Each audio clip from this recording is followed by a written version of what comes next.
En 2024, une automobile neuve n'a jamais été aussi chère. Même les constructeurs low cost ne le sont plus vraiment. Quant aux généralistes, les prix ont explosé. Et alors, je vous parle même pas du segment des premiums, tout simplement hors sol. Heureusement, on peut toujours se faire plaisir avec des automobiles qui sortent du lot, tout en se montrant bien plus sympa à conduire que la plupart de ces nouvelles autos avec la catégorie des Youngtimers. L'avantage d'une Youngtimer, c'est que ça reste assez moderne pour en avoir un usage quotidien, je sais de quoi je parle, et ça reste beaucoup moins compliqué à dénicher et à entretenir qu'une auto plus ancienne. J'ai mis pour point d'honneur de vous proposer des véhicules fiables, car ça reste pour moi le critère, malgré tout, le plus important.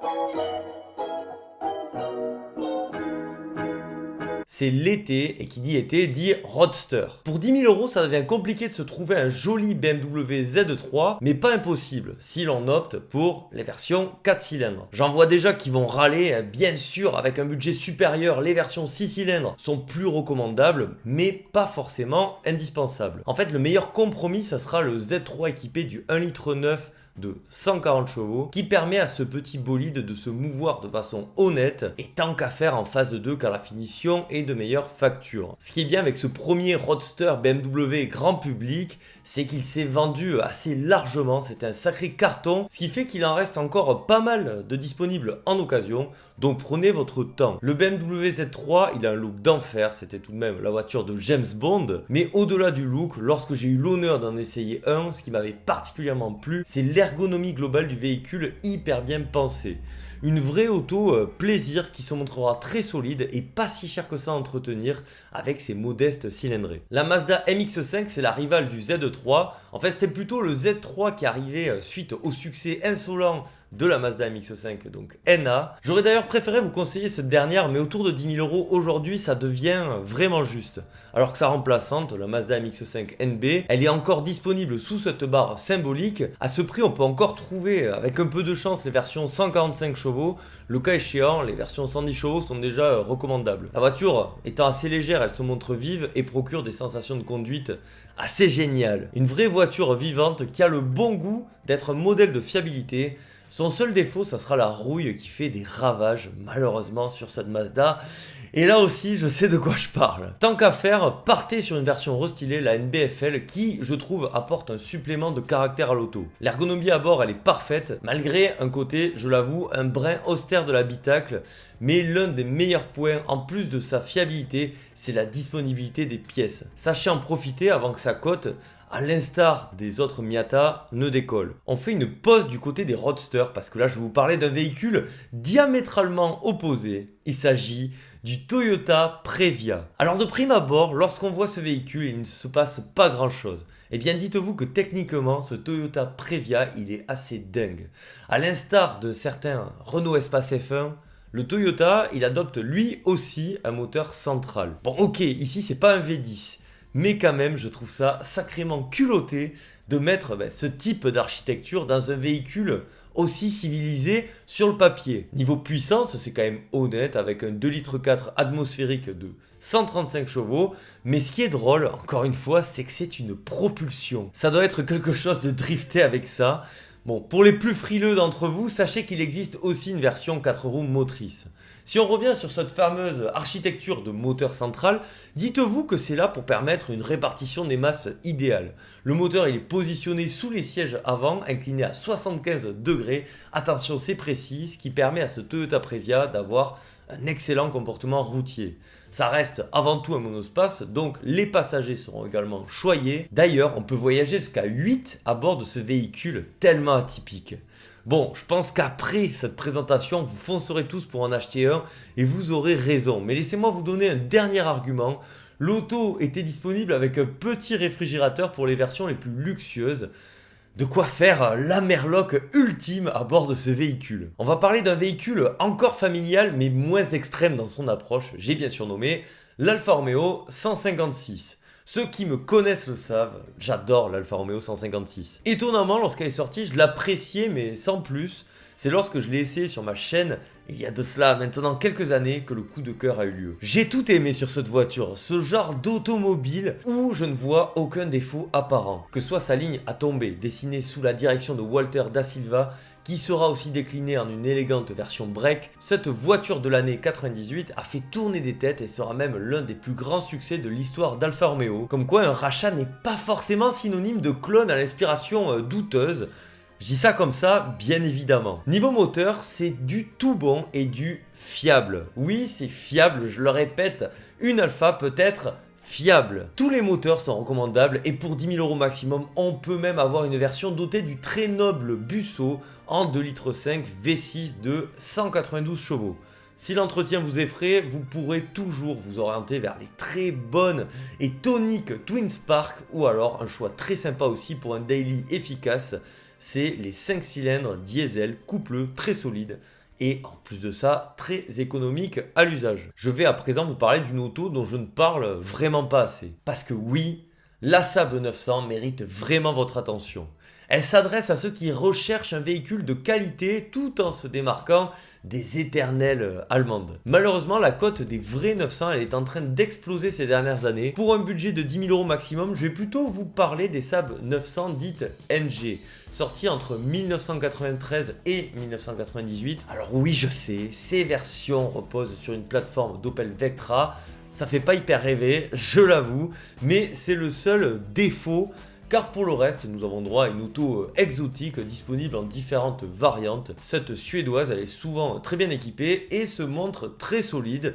Que demander de plus finalement? Je vous ai parlé du BMW Z3 en début de vidéo, je ne pouvais pas ne pas vous parler de son éternel rival, la Mercedes SLK, ici en première génération. La SLK c'était la rivale de la BMW Z3, pour autant elles affichaient des tempéraments bien différents. La BMW se voulait sportive quand la SLK beaucoup plus axée confort et facile à vivre. Elle se montre d'ailleurs bien plus envisageable au quotidien grâce à son toit rigide escamotable que Mercedes a remis au goût du jour avec cette auto. Ce qui est top, c'est que malgré ce toit rangé dans le coffre, la ligne reste équilibrée et ça c'est un véritable tour de force. Pour moins de 10 000 €, vous aurez du choix, principalement en 4 cylindres. C'est pas très grave car la philosophie de ce véhicule, elle n'est pas forcément orientée sport, mais plutôt cruising. Pas besoin de moteur très puissant du coup à son bord. Vous pouvez même opter pour une boîte automatique, chose que je conseille très rarement sur des anciennes voitures, qui correspond finalement cette boîte auto pas mal au caractère assez tranquille de cette Mercedes SLK. Je l'aime beaucoup pour son look mais aussi pour sa compacité. Avec à peine 4 mètres de long, c'est l'une des plus petites Mercedes de toute l'histoire du constructeur. Une auto qui est tout sauf au rabais. Je vais à présent vous parler d'un véhicule qu'on adore détester, je ne comprends pas pourquoi. Il s'agit de la Renault Fuego. La Renault Fuego, c'est pour moi une énigme. Cette voiture a souvent été la cible de colibés qui me paraissent injustifiés. Ok, c'est vrai, elle avait la lourde tâche de succéder aux superbes Renault 15 et Renault 17. D'ailleurs, si jamais vous en avez une, n'hésitez pas, on pourrait se faire un essai. Ok, c'est vrai que la Fuego, elle n'était pas non plus hyper sport. Et alors, déjà en version peu puissante, l'auto, du coup, elle se montrait hyper économique, mais il existait tout de même des versions un petit peu plus performantes. Je pense à la GTX, voire à la version turbo. Et dites-vous que cette Fuego, elle a été pendant un temps le coupé diesel le plus rapide du monde. Et ça, c'est quand même pas mal. Ajoutez à cela une ligne typique années 80 avec ce soupçon de kitsch qu'on apprécie tant aujourd'hui et vous regarderez cette Porsche du pauvre d'un autre œil. D'ailleurs, certains ne s'y trompent pas, en témoigne une cote qui grimpe à vue d'œil sur cette Fuego qui va peut-être plus de 40 ans après être enfin considérée à sa juste valeur. J'ai parlé de la Renault Fuego, mais j'ai un coupé qui me tient particulièrement à cœur. Un coupé italien. La Fiat Coupé fait partie de mes autos favorites. Ce genre de véhicule qui a ce supplément d'âme qui manque à de nombreuses productions automobiles actuelles. Déjà, elle est fiable, je préfère toujours le préciser, car dans l'inconscient collectif, voiture italienne est forcément synonyme de manque de fiabilité. Ici, c'est pas le cas.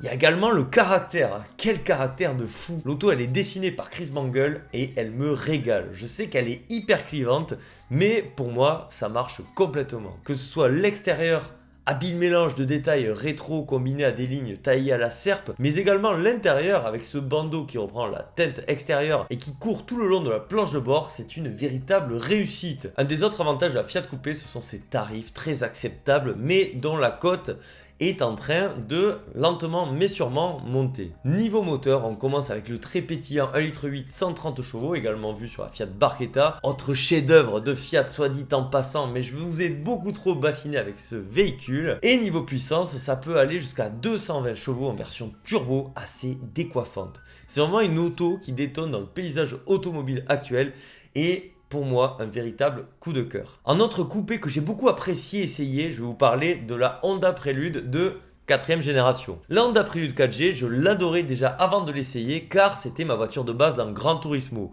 L'un des meilleurs rapports qualité-prix du jeu. Et vous savez quoi? C'est un petit peu la même chose finalement dans la vraie vie. Elle se montre peu onéreuse, endurante, confortable, sportive. Cette Prélude, elle a tout pour plaire. On ajoute à ça un dessin assez atypique que je trouve très réussi, combiné à un intérieur génial. Mention spéciale au compteur. Les moteurs y sont top, surtout le 160 et le 185 chevaux qui disposent du magique VTEC. Pour son époque, la voiture elle se montrait avant-gardiste sur certains points, comme par exemple les 4 roues directrices.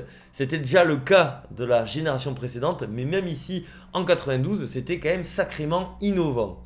Enfin, en dernière voiture évoquée dans cette vidéo, je vais vous parler d'un petit bijou français à la ligne délicate signé Pininfarina. Non, je ne parle pas de la Peugeot 406 coupé, mais bien de la Peugeot 306 cabriolet. J'ai toujours aimé les roadsters, il faut dire que la ligne est souvent sublime et en accord avec le plaisir procuré par ces petits bijoux. Seulement voilà, c'est bien beau ces autos, mais c'est tout de même assez contraignant pour les balades en famille. Pas de souci, avec la Peugeot 306 cabriolet, j'ai l'auto parfaite pour allier style et polyvalence. Parce que cette Peugeot, en plus d'une ligne folle, bien évidemment signée Pininfarina, se montre relativement logeable avec un gabarit d'à peine 4,14 m, sans parler du coffre très vaste. Il y a quelques années, on pouvait en trouver pour une bouchée de pain, maintenant ce n'est plus le cas. Malgré tout, ces coûts restent encore raisonnables, même s'ils augmentent régulièrement.